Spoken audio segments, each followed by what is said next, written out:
We certainly had an interesting Tuesday across the region. Let's just dive right in and see what on earth happened throughout the course of the day. It looked pretty calm throughout the time lapse of Indigo Sky Casino and Resort outside of Seneca, Missouri.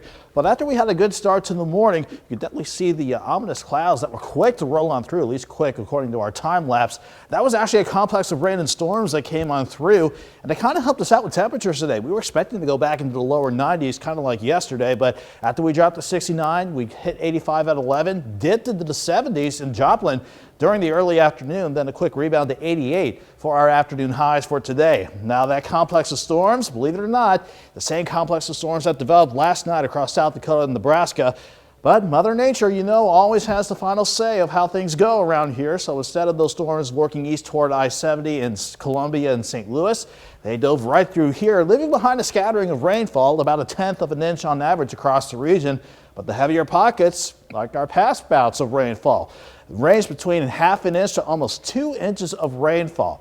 Now, earlier this evening, we were keeping a close eye on the radar, even though it didn't look like much was going to erupt with mostly clear skies. But on the tail end of that complex of storms, I was hoping the radar would still show a little bit of evidence of that. You can see that very thin line there. That was an outflow boundary from those storms that it left behind. Sometimes it can lead to additional development of showers and storms, but that has not materialized. So we're looking okay right now at 9:14 on this Tuesday night. Same goes for the view from 7th and Rangeline. We're at 76 in Joplin, a calm breeze. Dew point not too terrible. It's right around 70 right now. Most of us are in the mid 70s to about 80 degrees. Feels like a lower 80s in a few spots with the humidity still up there, but we'll see some of that humidity in place for the overnight try to result in a few more isolated storms. But it wasn't from the complex of storms this morning and afternoon, and certainly not from the remnants of Ida. That's going to be just a big rainmaker for parts of New England.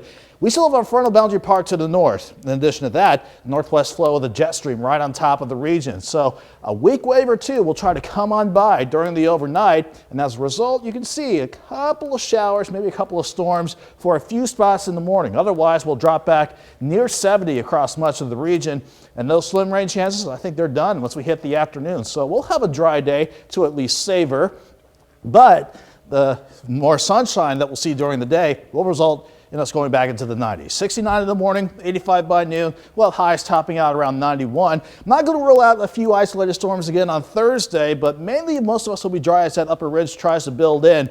But doesn't want to be quite too strong as we start the holiday weekend out. As the jet stream sticks nearby and the frontal boundary too, we have to watch for scattered storms Friday and Saturday. So it may not be the ideal start to the holiday weekend with scattered storms for Friday and Saturday, but we dry up for Sunday and Monday, but that's when some of the heat really tries to kick back in. At least we'll be near 91 for the next few days, Jordan. Near 90 for much of the holiday weekend, but 93, but at least we'll be dry on Labor Day proper.